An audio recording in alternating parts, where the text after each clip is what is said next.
Le mardi 9 juin 1750, M. Van den Bolk s'est donné pour mission d'aller interroger Imelda, la directrice de Turkisten, ou la table du Saint-Esprit, et Johanna, la blanchisseuse.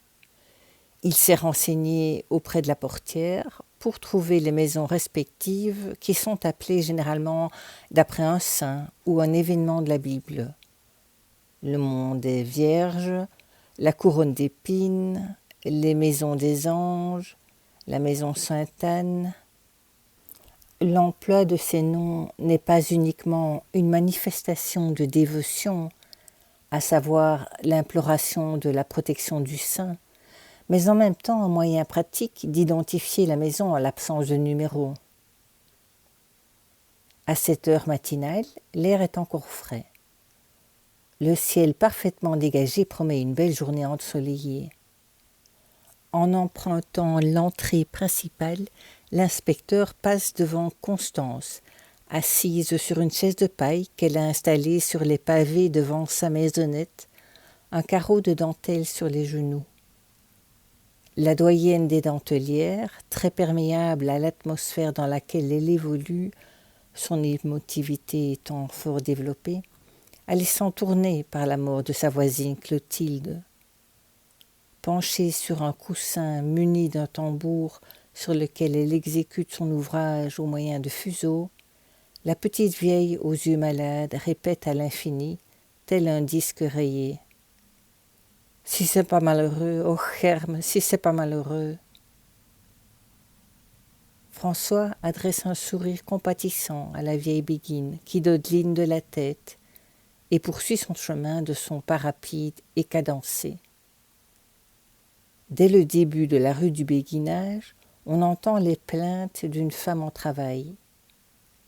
Après avoir dépassé la fondation Saint-Antoine, l'inspecteur s'arrête brièvement devant la maison d'où sortent des cris épouvantables de douleur.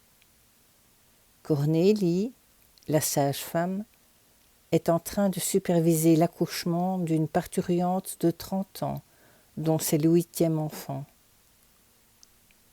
François est tellement saisi à l'idée que ce sera bientôt le tour de sa femme adorée, qu'il reste là à regarder la façade de l'habitation qui semble hurler par toutes ses fentes. Une maison typique de briques et pierres blanches à un étage, plus un autre aménagé sous les combles, éclairé par 2 chiens assis. La porte, composée de 4 planches arrondies en son sommet, est surmontée d'un arc double en stuc où a été installée la chaînette terminée par un anneau en forme de goutte pour actionner la clochette. Il se remet en route et rejoint rapidement l'imposante résidence de la maîtresse de Turkisten. Tout en frappant à la porte, il songe au vendredi 29 mai. Imelda avait organisé une vente de charité à l'occasion de la Sainte Ursule, patronne des jeunes filles et des drapiers. Invité comme chaque année, le clerc du sang y est allé accompagné de sa femme enceinte et y a rencontré la plupart des béguines. Charitable, Imelda a toujours été attirée par les œuvres philanthropiques, qui lui permettent de flatter son ego, il faut dire. C'est une femme indépendante, qui aspirait très jeune déjà à occuper un poste à responsabilité, et est de plus attirée par les activités créatives, originales. Tout ce qui touche à l'art, à l'artisanat, lui plaît. Après avoir jeté un rapide coup d'œil et reconnu l'intérieur, jusqu'au mobilier de bois massif sombre, presque identique à la maison jumelle occupée par la grande dame, l'inspecteur choisit ce sujet pour entamer son interrogatoire. Parlez-moi, je vous prie, des œuvres de charité et de la gestion de Turkisten en particulier. À 65 ans, Imelda a le visage énergique et volontaire. Les rides d'expression qui partent des ailes du nez jusqu'à l'angle de la bouche lui donnent un air triste et austère. La peau, autrefois moins belle, a trouvé une certaine harmonie dans la flétrissure. Vous êtes bien placé pour connaître la barbarie des hommes, monsieur l'officier, dit-elle. Vous ne comptez sans doute plus les rixes et les querelles. Le côté positif, c'est qu'ils rachètent leur amour du luxe, leur conduite licencieuse, leur discorde continuelle par une bienfaisance active. L'esprit de charité est vivace et généralement répandu. Effectivement, les fondations sont nombreuses. Qui supervise la gestion de tous ces fonds? La suprême charité ou sur-aumônerie a l'inspection sur toutes les fondations charitables de la ville, et un membourg ou administrateur particulier est nommé et préposé à chacune d'elles. Que ce soit les hôpitaux pour les pèlerins, ceux pour les malades indigents, les hospices pour les vieillards et infirmes, les fondations pour distribution de secours ou pour l'instruction. Notre table des pauvres relève de la 4e catégorie d'établissements de charité. C'est une grande responsabilité, non? Gérer de grosses sommes d'argent peut être une source de tension, ou peut-être manquez-vous d'argent. Oui, c'est une responsabilité, mais nous tenons strictement à jour les livres des pauvres où sont inscrites toutes les indigentes qui peuvent être assistées. Et pour ce qui est des ressources, nous avons le droit de les augmenter en organisant des collectes ou toute autre espèce de manifestation charitable. Comme il y a 2 semaines, opine le policier. Les dons des particuliers viennent s'y ajouter, complète la Béguine. Aviez-vous parfois des conflits avec la maîtresse de la cour commune? Être maîtresse de béguinage requiert de la fermeté, sans doute. De la fermeté, oui. Vous savez, Clotilde était susceptible et ne supportait pas l'iniquité. Elle pouvait facilement réagir dès qu'elle sentait une injustice. Nous campions chacune sur nos positions, certes. Mais de là à dire que nous avions des conflits, ça non. Imelda a agité la tête dans les 2 sens. Les plis de la coiffe amidonnée ont suivi le mouvement. Tout au long de sa vie, défiant le règlement, elle a gardé ses cheveux très longs. Seule elle sait toutefois qu'ils descendent jusqu'au coude, car elle les porte toujours enroulés dans un chignon strict sous le mouchoir de tête. Ils ont pratiquement tous blanchi, à l'exception de quelques mèches. Seuls les sourcils brun foncé témoignent de leur couleur initiale. Avait-elle des ennemis? Oh non, pas que je sache, et certainement pas à commettre cette atrocité. Au fait, vous ne m'avez pas répondu. Manquez-vous d'argent? Les petits yeux marrons de la maîtresse toisent le policier d'un regard mi-figue mi-raisin, dénotant la personnalité ambiguë d'Imelda, à la fois exigeante, autoritaire, et charmante, généreuse. Non, Turkison a des ressources. En échange des secours dont elles ont bénéficié, les Kistkinderen, ou enfants de la caisse, doivent léguer leurs biens immobiliers à la table du Saint-Esprit. Si la béguine secourue meurt à l'infirmerie, les biens sont partagés entre nos 2 institutions. François prend congé de son interlocutrice après avoir noté ses renseignements dans son carnet. Pensif, il suit la rue des Lilas, se demandant si le partage de ces fonds entre les fondations ne génère pas des tensions entre les maîtresses. Passe devant la boulangerie où trône intemporel un vieux bac et un four. Dépasse l'infirmerie, dans la grande cour de laquelle il jette un œil vers le beau puits doté d'un perron en maçonnerie entouré d'une balustrade en fer pour avoir accès à un baquet servant à puiser l'eau nécessaire à la brasserie. Les différents bâtiments et hangars environnant la cour, immuables, semblent eux aussi avoir échappé à l'usure du temps. Voit ensuite le petit lavoir au linge comportant une pompe et 2 petits bacs de pierre bleue. Vient ensuite la brasserie dans laquelle il entrevoit 2 chaudières et leurs fourneaux, 2 cuves cerclées de fer derrière lesquelles pendent les divers ustensiles en bois à l'usage de la brasserie, et une douzaine de tonneaux. Il suit le ruisseau qui coule une vie paisiblement utile autour de l'enclos et rejoint la blanchisserie tout au fond, à hauteur de la ruelle du sureau, entouré de vastes prés où sèchent les draps au soleil à même le sol. L'inspecteur a entendu dire que Johanna est une femme de caractère, une force de la nature. C'est à elle, ainsi qu'à 2-3 autres de son gabarit, que l'on fait appel lorsqu'il s'agit de tenir tête à l'un ou l'autre mari violent qui, se sentant lésé ou dupé, tente de récupérer son épouse manu militari. Régina lui a expliqué que Johanna est née au béguinage. Petite, elle était déjà ambitieuse, courageuse, impatiente, autoritaire même. Ayant détecté son besoin de combattre et de se dépenser physiquement, la grande dame de l'époque l'a affectée très jeune aux travaux de blanchisserie. François la trouve active, un canon de repasseuse à la main, ce fer à branches articulées destiné à tuyauter les dentelles des coiffes et des bonnets.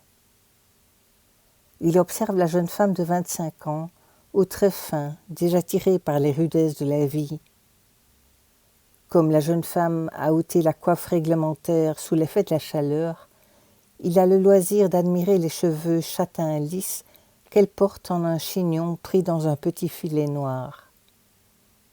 Son visage ovale, à la transparence laiteuse, fait ressortir ses yeux gris. Grande et large d'épaules, toute sa stature dégage une impression de puissance. Offrant un contraste surprenant, la petite bouche de poupée de porcelaine débite un langage cru. D'une voix profonde, vigoureuse. Les draps et les toiles sèches étendues à même le sol, s'étonne le policier. C'est que l'utilisation de la rame coûte cher, Zella, répond la gaillarde. La rame? Oui, de ramen in Brussels Vloms, les châssis, si vous voulez, dans l'impasse des châssis, près de l'ancien couvent des Bogards. C'est là principalement qu'on étend les draps, au séchoir public. La ville en confie la garde à un patricien qui reçoit des sous pour chaque drap posé sur les châssis et une taxe proportionnelle pour chaque pièce. Ça revient cher, mais au moins c'est lui qui est responsable des étoffes volées ou déchirées par des chiens ou par d'autres animaux à qui il prendrait l'idée de passer à travers. Pendant qu'il écoute la jeune débordante d'énergie, l'officier observe d'autres blanchisseuses à l'œuvre quelques mètres plus loin. L'une râpe le savon sous forme de bloc pour le dissoudre dans l'eau du baquet. Une autre, penchée au-dessus d'une bassine, presse, frotte et brosse le linge qui y trempe sur la planche striée placée dans la cuvette. Une autre encore frappe énergiquement le linge mouillé mis en boule pour en expulser le mélange d'eau, de savon et de saleté. Frotter, brosser, battre, porter, la besogne est visiblement éreintante. L'inspecteur interroge Johanna sur d'éventuels conflits ou tensions entre les ouvrières. Le blanchissage du linge est une occupation importante, savez-vous. Bien sûr qu'il y a parfois quelques disputes parce que les blanchisseuses se font concurrence. Mais la direction du béguinage a pris des mesures pour mettre fin aux abus. Ainsi, un règlement stipule que les emplacements sur le pré de blanchissage doivent être répartis honnêtement, qu'il est interdit de travailler les dimanches et jours fériés, de ne pas assister à la messe ou de se présenter à l'église en tenue de travail. Cela arrive parfois? Oh oui, et celles qui n'observent pas ce règlement sont punies d'une amende. Plongeant son regard dans les beaux yeux de la blanchisseuse, le clerc du sang perçoit que Johanna est franche, droite, et soupçonne que son apparente détermination cache un cœur tendre, une inquiète qui recherche la sécurité. Ce qui ne l'empêchera probablement pas d'être tyrannique, pense l'officier qui, malgré tout, a le sentiment qu'elle n'a rien à voir avec ce meurtre incompréhensible. Parlez-moi de la victime, demande-t-il. Clotilde était sociable. Elle aimait être indispensable, entourée et aimée, et pour cela était capable de dévouement pour les autres. Interrogée sur les personnes qui auraient pu être frustrées, peinées, chagrinées par la maîtresse de la cour commune, la lavandière confie au policier qu'elle avait récemment capté une discussion entre Eulalie, la bigote, et Clotilde, qui usait et abusait quelquefois de son humour. Qu'elle maîtrisait parfaitement d'ailleurs, ajoute la blanchisseuse. Voyez-vous, Eulalie est en train de parler et dit « Quand le père Peter a entamé l'introïte », là-dessus, Clotilde la coupe et dit, surtout dans l'intention de faire rire les deux autres béguines présentes, « Oh dis, on ne veut pas connaître les détails scabreux de ce que faisait ton curé. » Les trois se sont mis à ricaner, mais la Lali, elle, ne riait pas du tout. Pensez-vous qu'elle ait été réellement offensée? Oh oui, elle a répondu avec véhémence, mais c'est la prière que récite le prêtre quand il monte à l'autel, ou que chante le chœur à l'entrée de la grand-messe, esprit mal tourné. François sort son calepin de sa poche pour se donner une contenance et dissimuler le sourire qu'il peine à réfréner. Rédige quelques notes, puis prend congé de l'ouvrière. À l'entrée du béguinage, Francisca et Angèle sont penchées sur leur ouvrage et discutent à voix basse. « Priez-vous » demande la trentenaire à la jeune fille. « Oui, oui » répond Angèle hâtivement, de peur d'être prise en défaut. « J'ai remarqué que vous vous braquez involontairement lorsque l'on aborde la question de la religion. Vous savez, peu importe, à mes yeux, ajoute-t-elle, baissant encore plus la voix de peur d'être entendue de la doyenne penchée, elle aussi, sur son tambour de dentelle à quelques pas de là. Peu importe en qui vous croyez, l'essentiel est d'avoir confiance.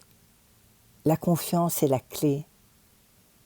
Je conçois qu'il n'est pas nécessairement facile d'accorder sa confiance en la vie, l'univers, Dieu, peu importe la dénomination. Par contre, si vous changez le concept, il devient accessible, peu importe ce à quoi l'on croit. Dieu, déesse, univers, vie, ange, énergie, amour, mère nature, etc.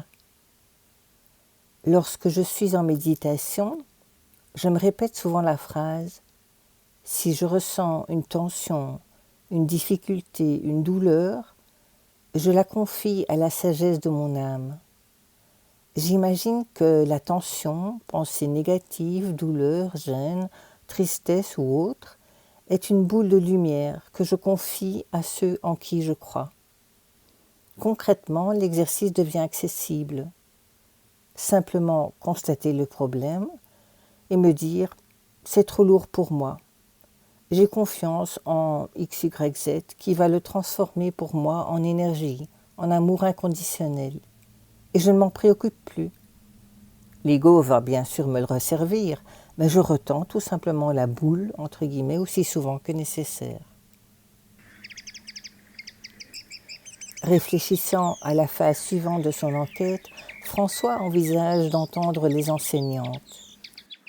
En attendant la fin des classes, toujours soucieux de glaner des indices, il se dirige vers le Dongelberg, l'un des nombreux couvents du béguinage, non loin des écoles respectives des filles et des garçons.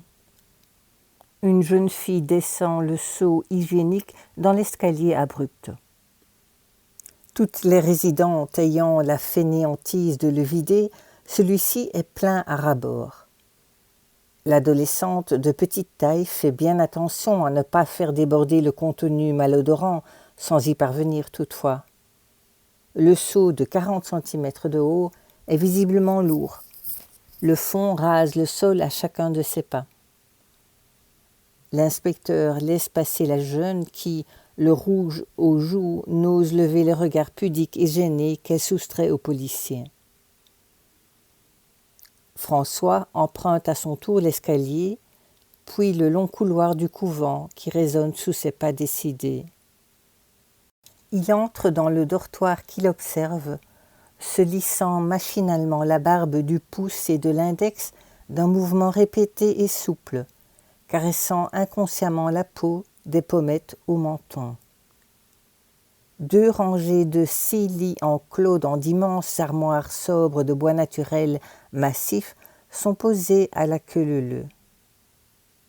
Chaque parallélépipède comporte 2 lits en enfilade, cachés derrière une courtine en cretonne rouge framboise. Un vent léger apporte par les fenêtres grandes ouvertes une brise de fraîcheur bienvenue, parfumée d'un subtil mélange de foin coupé, de lilas et de tilleul. Le soleil au zénith assiste à l'essaim soudain de mioches qui se sauvent en riant au premier tintement de la cloche sonnant la fin des cours. L'inspecteur, suivant son intuition, regroupe les 3 enseignantes dans une classe pour les entendre ensemble. Barbara, la plus âgée, prend la parole en premier. Femme de pouvoir, elle est faite pour diriger, commander, orchestrer. L'inspecteur scrute son interlocutrice à l'affût du moindre signe, de la moindre réaction du corps. Clotilde était démonstrative, attachante, dit-elle avec conviction. Elle pouvait se montrer exclusive, entière, renchérit Antoinette, qui ajoute aussitôt « possessive et jalouse même ». Mais si dévouée, tempère Marie. François observe les 3 femmes. Antoinette est petite et mince, presque fluette à côté de Barbara, qui est plutôt grande, svelte et sportive, et de Marie, plutôt boulotte. L'inspecteur les sépare ensuite pour les entendre individuellement. D'Antoinette, il n'apprend rien de particulier. Barbara, elle, lui parle plutôt du caractère officiel de leur enseignement.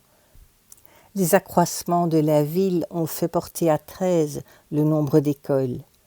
Pour éviter les contestations, leurs rayons respectifs ont été fixés et elles ont pris le nom des quartiers dans lesquels elles sont situées. L'école du béguinage a donc le même statut que celle de Saint-Jean, Saint-Géry ou Sainte-Catherine. En interrogeant la 3e, le policier se félicite de sa stratégie lorsque Marie lui révèle que Barbara et Clotilde ont eu un conflit au début de l'année scolaire. Clotilde possédait un flair singulier et une intuition remarquable. Elle devinait tout, voyait tout et jugeait aussi très vite. Or, le besoin d'autonomie de Barbara est grand. Elle se plie difficilement à l'autorité des autres. Allergique à toute forme de hiérarchie, elle a un esprit de contradiction évident. Son côté direct et franc lui vaut quelques rivalités ou conflits qu'elle recherche consciemment ou inconsciemment. L'officier retourne ensuite réfléchir et méditer dans la maison de Clotilde. Il entend la rengaine de la vieille dentelière à laquelle désormais plus personne ne fait attention. « Si c'est pas malheureux, oh Herme, si c'est pas malheureux !» François observe, relit ses notes, tente pour la énième fois de retracer les dernières heures, les dernières minutes de la victime. Résume les conflits latents et les faits marquants, les possibles rivalités entre maîtresses, la richesse de l'infirmerie que l'on devine à ses riches ornements et tableaux.